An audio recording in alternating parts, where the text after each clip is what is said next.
নমস্কার সবাইকে। আমার নতুন একটা রেসিপিতে আপনাদের সবাইকে স্বাগত। আপনারা কিরকম আছেন জানাবেন। আমি ভালো আছি। আমি আজকে একদম সহজ পদ্ধতিতে একটা দারুণ রেসিপি নিয়ে চলে এসেছি। চিকেন পকোড়া আমি দোকান থেকে কিনে নিয়ে এসেছি। একদমই সহজভাবে একটা রেসিপি আপনাদের করে দেখাবো।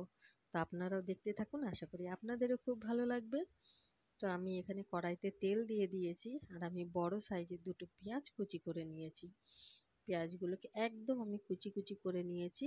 কড়াই তেলটা গরম হলে এবার আমি পেঁয়াজ কুচিগুলো দিয়ে দেবো।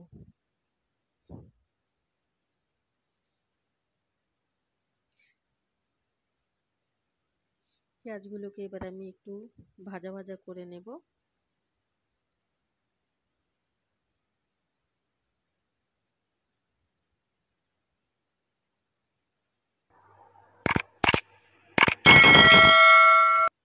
যদি আমার রেসিপিগুলো ভালো লাগে অবশ্যই একটা লাইক, কমেন্ট, শেয়ার, চ্যানেলটাকে সাবস্ক্রাইব করে আমার পাশে থাকবেন। আর নতুন পুরনো সকল বন্ধুদের অনেক অনেক অনেক ভালোবাসা। আমাকে ভালোবেসে এইভাবে আমার পাশে থেকে আমাকে সাপোর্ট করার জন্য। আপনারা না থাকলে আমি এতদিন কিন্তু পৌঁছাতেই পারতাম না। তো দেখুন আমার পেঁয়াজগুলো কিন্তু ভাজা হয়ে গেছে। এবারে আমি একটু আদা রসুন পেস্ট দিয়ে দেব।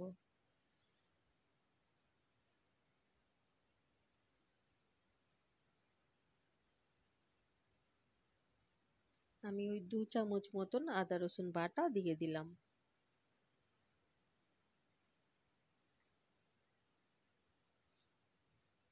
এতটাই সহজ রেসিপিটা, যে কেউ কিন্তু, ছেলে বলুন মেয়ে বলুন, যে কেউ কিন্তু বানাতে পারবে।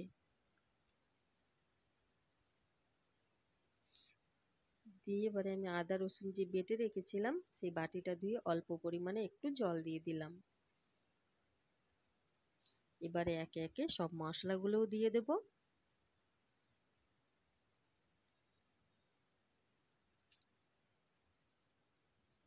দিয়ে দেব হাফ চামচ পরিমাণে হলুদ গুঁড়ো, হাফ চামচ পরিমাণে লঙ্কা গুঁড়ো,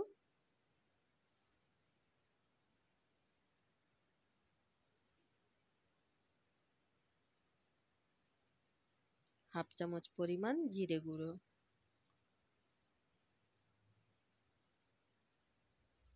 আর দিয়ে দেব পরিমাণ মতো লবণ। লবণটা কিন্তু অবশ্যই আপনারা আপনাদের পরিমাণ মতো বুঝে দেবেন।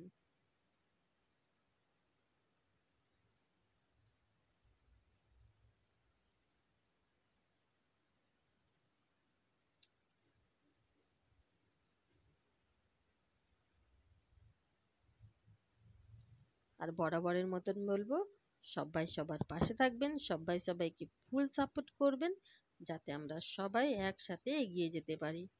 আর আমি এখানে দিয়ে দিলাম অল্প পরিমাণে একটু মিষ্টি। দিয়ে এবারে ভালো করে মশলাটাকে কষিয়ে নেব।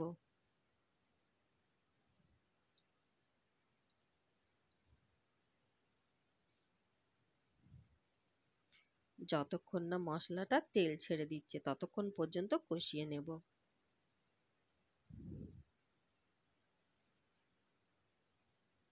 তো আমি কিন্তু এই রকম ভাবে একদম কষিয়ে নিয়েছি, দেখুন তেল ছেড়ে দিয়েছে। এবারে আমি এখানে দিয়ে দিলাম 2 চামচের মতো টমেটো সস। টমেটো সসটাকে দিয়েও কিন্তু আমি ভালো করে নাড়াচাড়া করে নেব।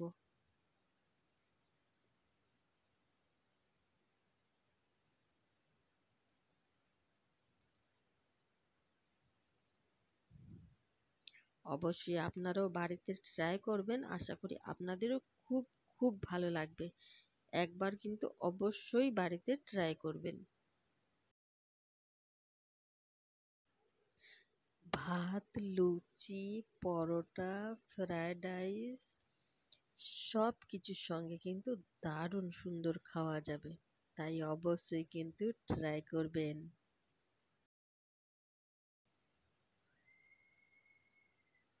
তো আমি এবারে জল দিয়ে দিলাম।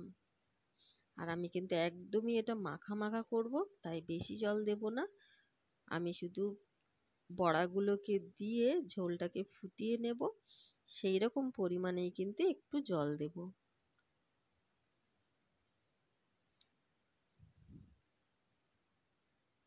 তো ঝোলটা এবারে ফুটে উঠলে তারপরে আমি পকোড়াগুলো দিয়ে দেব।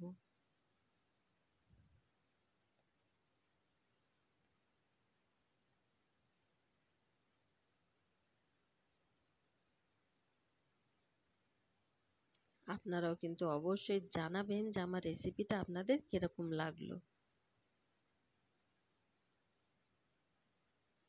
আর কিরকম সুন্দর খেতে হয়েছে।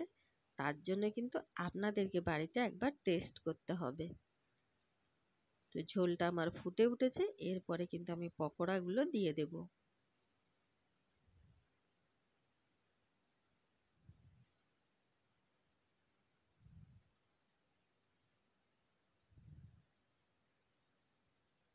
পকোড়াগুলো দিয়ে দিয়েছি, এবার একটু নাড়াচাড়া করে আমি 2-3 মিনিটের জন্য ঢাকা দিয়ে দেব।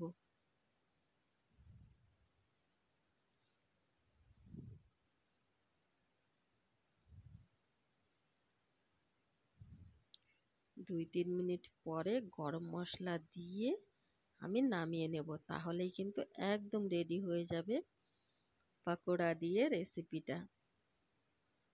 অসাধারণ সুন্দর একটা রেসিপি, আপনারা কিন্তু অবশ্যই বাড়িতে ট্রাই করবেন, না হলে কিন্তু মিস করে যাবেন এত সুন্দর একটা রেসিপি।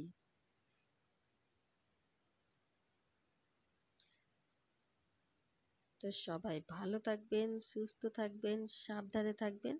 দেখা হবে আবার নতুন একটা ভিডিওর সাথে। নতুন পুরনো সকল বন্ধুদের অনেক অনেক অনেক ভালোবাসা। আপনাদের সাপোর্ট, আপনাদের ভালোবাসা না থাকলে আমি কিন্তু এতদূর আসতে পারতাম না। তাই এইভাবে ভালোবেসে সাপোর্ট করে আমার পাশে থাকবেন। আমিও আপনাদের পাশে আছি, থাকবো।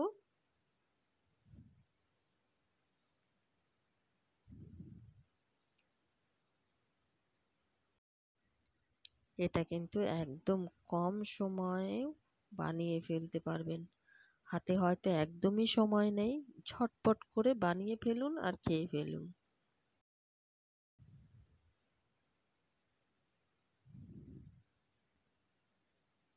আর অবশ্যই কিন্তু আমার ভিডিওটা ফুল ওয়াচ করবেন।